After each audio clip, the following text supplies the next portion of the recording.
Henry David Thoreau, Walden. Un homme qui a enfin trouvé quelque chose à faire n'a pas besoin d'un nouveau costume dans lequel faire cette chose. Pour lui, l'ancien costume, qui amasse la poussière dans son grenier depuis un temps indéfini, fera fort bien l'affaire. De vieilles chaussures peuvent faire plus d'usage au héros qu'elles n'en firent jamais à son valet, si tant est qu'un héros pût avoir un valet, et les pieds nus sont plus anciens encore que les chaussures.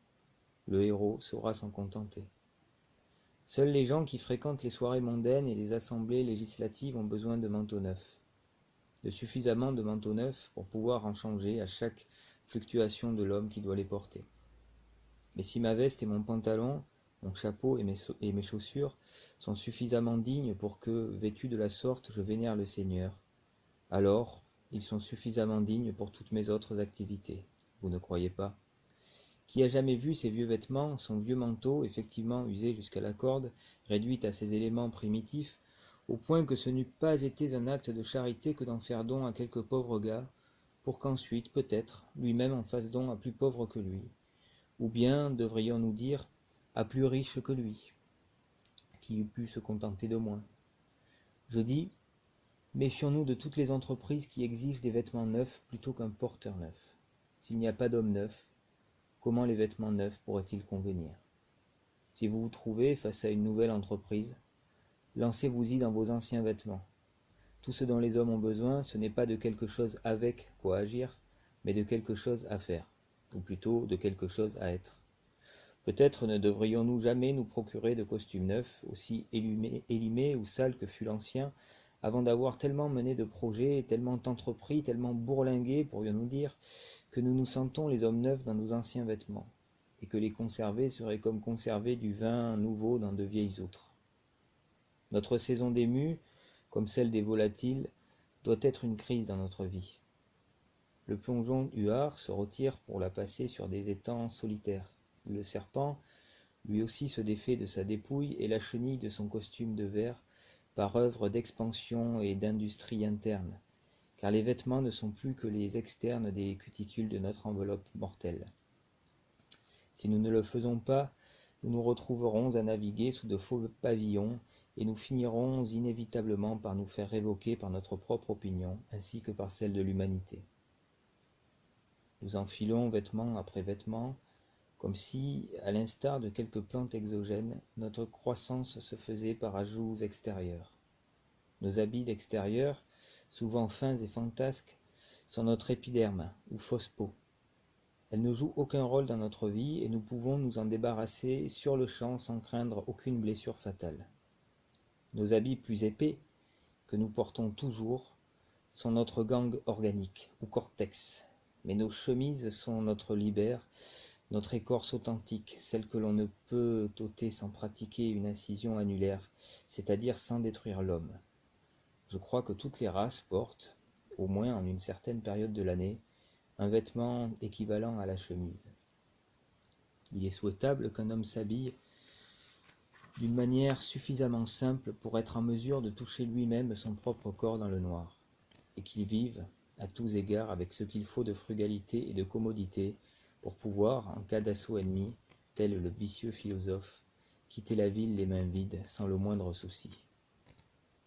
Alors qu'un vêtement épais vaut, pour la plupart des usages, 3 vêtements fins, et que l'on peut trouver du tissu vraiment bon marché, alors que l'on peut acquérir pour 5 $ un manteau épais qui durera des années, pour 2 $ un pantalon robuste, pour 1,5 $ une paire de chaussures en cuir, pour un quart de dollar un chapeau de soleil, et pour 62 cents et demi un couvre-chef d'hiver, ou mieux encore, un bonnet fait maison pour un prix dérisoire. Comment se fait-il qu'il ne se trouve aucun sage pour vénérer un homme si pauvre qu'il doive ainsi se vêtir d'habits acquis par son propre travail? Lorsque je demande un vêtement d'une forme particulière, ma couturière me répond d'un ton grave. On ne les fait plus comme ça de nos jours, sans insister le moindre du monde sur ce « on », comme si elle citait quelque autorité aussi impersonnelle que les parcs, et il m'est difficile d'obtenir d'elle qu'elle me confectionne ce que je veux, uniquement parce qu'elle n'arrive pas à croire que je puisse être rustre au point de réellement vouloir ce que je lui demande. Lorsque j'entends cette sentence oraculaire, je reste quoi, quelques instants, perdu dans mes pensées. Je m'en répète intérieurement chacun des mots les uns après les autres dans l'espoir d'en percer le sens général, de découvrir par quel degré de consanguinité ce « on » peut être relié à moi, et quelle autorité il peut avoir dans une affaire qui me concerne si intimement. Au bout du compte, je suis tenté de lui répondre de manière tout aussi ésotérique, et sans insister plus qu'elle sur le « on ».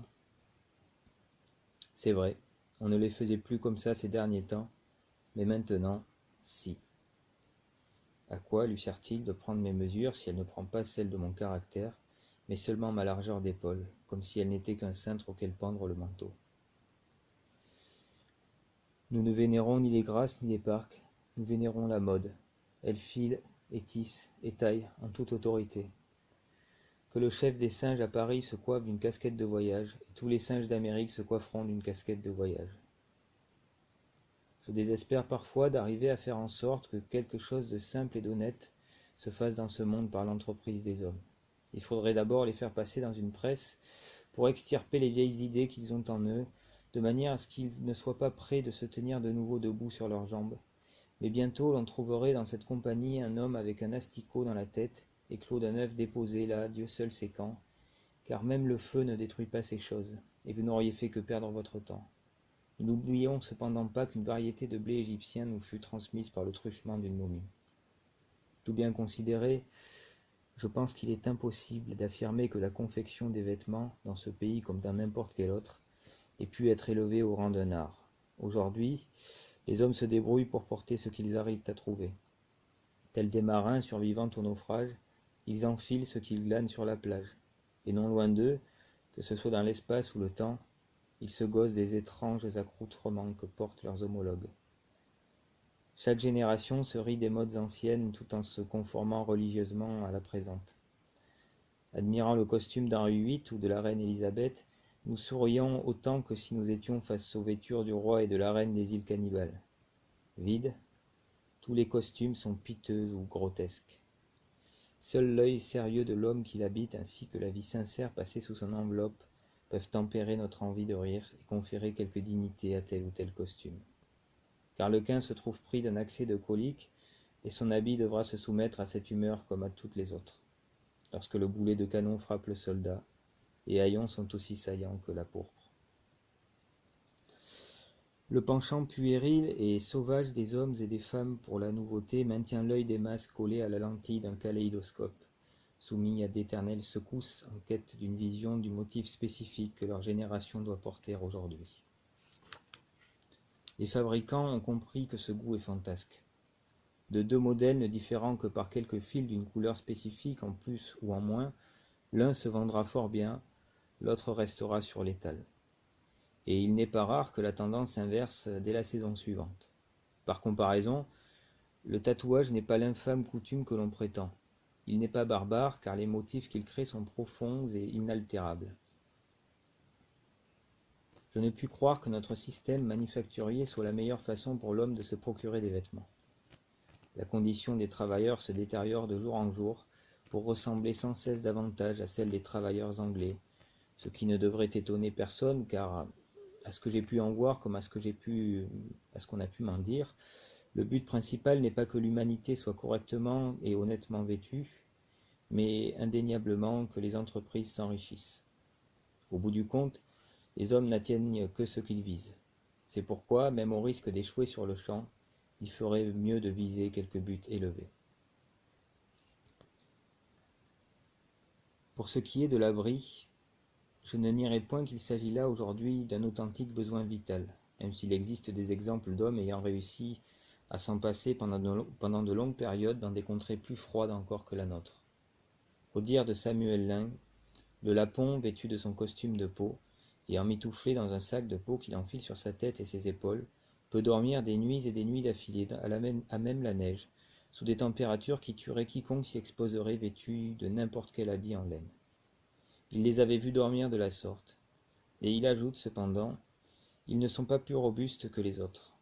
Mais il est probable que l'homme n'a pas vécu longtemps sur cette planète avant de découvrir la commodité qu'il y a à avoir une maison, ce que l'on appelle d'ordinaire le confort domestique, expression qui faisait à l'origine peut-être davantage référence aux bienfaits de la maison qu'aux bienfaits de la famille, même si ces bienfaits-là ne peuvent être qu'extrêmement partiels et occasionnels sous les climats où nous associons mentalement la maison avant tout à l'hiver ou à la saison des pluies, et où elle s'avère inutile les 2 tiers de l'année, si ce n'est pour se protéger du soleil. Sous notre climat, l'été, on ne l'utilisait presque exclusivement que pour servir de toit pendant la nuit. Chez les Indiens, le wigwam valait comme symbole d'une journée de marche, et une série de wigwams peints sur un tronc d'arbre ou gravés dans l'écorce servait à indiquer combien de fois l'on avait bivouaqué. Si l'homme a été fait aussi costaud, et avec des membres aussi puissants, ce n'est pas pour qu'il aille ensuite étrécir son monde, s'enfermer en un espace à peine plus grand que lui. Il fut d'abord nu et au grand air. Et bien que ce fût relativement plaisant par temps chaud et serein, 2 jours, la saison des pluies et l'hiver, pour ne rien dire du grand soleil torride, aurait peut-être pu exterminer sa race dans l'œuf s'il ne s'était hâté de se vêtir de l'abri d'une maison. Adam et Ève, nous dit la fable, se couvrirent d'une tonnelle avant tout autre habit. L'homme voulut chez soi, un lieu de chaleur, de confort, de chaleur matérielle d'abord, puis de chaleur affective. Nous pouvons imaginer un temps où, dans l'enfance de la race humaine, un mortel téméraire s'aventura au fond d'une grotte en quête d'abri. Chaque enfant qui naît rejoue dans une certaine mesure le monde des origines et aime vivre au grand air, même par temps de pluie, même par temps froid. D'instinct, il joue à la maison et il joue au cheval. Qui ne se souvient de l'intérêt avec lequel, enfant, il scrutait les saillies rocheuses formant surplomb et tout ce qui pouvait ressembler à une entrée de grotte. C'était l'aspiration naturelle de cette partie de notre ancêtre le plus primitif qui survivait en nous. De la grotte, nous avons progressé pour passer au toit en feuilles de palmier, en écorce et branchages, en toile tissée et tendue, en herbe et en paille, en planches et en ardoises, en pierre et en tuiles. Aujourd'hui, nous ne savons plus ce que veut dire vivre au grand air, et nos vies sont désormais domestiques à plus d'égards que nous l'imaginons. Du foyer au champ, la distance est grande. Il serait bon, peut-être, que nous passions davantage de nos jours et de nos nuits sans le moindre obstacle entre nous et les corps célestes. Si le poète lui-même ne parlait pas tant depuis l'abri d'un toit, et le saint n'y séjournait pas lui aussi perpétuellement. Les oiseaux ne chantent pas dans les grottes, et les colombes ne goûtent pas leur innocence à l'intérieur des colombiers.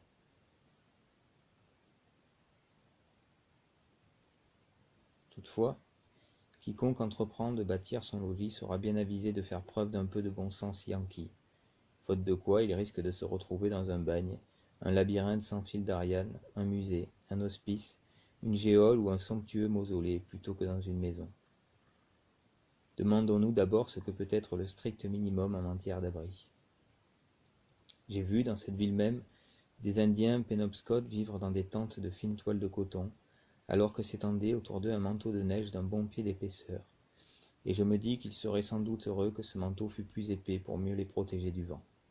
Jadis, quand la question de savoir comment gagner ma vie honnêtement en me préservant suffisamment de liberté pour me consacrer à mes quêtes personnelles était pour moi plus contrariante encore qu'elle ne l'est aujourd'hui, car je me suis quelque peu endurci, il m'arrivait fréquemment de passer devant une grosse boîte de 6 pieds de long sur 3 de large, à côté de la voie ferrée, dans laquelle les ouvriers rangeaient leurs outils pour la nuit. La voyant, je me faisais chaque fois la réflexion selon laquelle un homme dans la gêne pourrait, pour $1, acquérir une telle boîte et y trouver abri, après avoir forcé quelques trous pour laisser passer l'air de nuit ainsi que par temps de pluie, refermant le couvercle et puiser la liberté en son amour et en son âme, être libre. Cela ne me semblait nullement être une option affreuse, et elle n'avait absolument rien de méprisable. Un tel logis vous permettait de vieillir aussi tard que vous le souhaitez, et vous offrirait la chance, à chaque fois que vous vous levez, d'aller vaquer à votre gré sans être harassé par un quelconque propriétaire pour le loyer.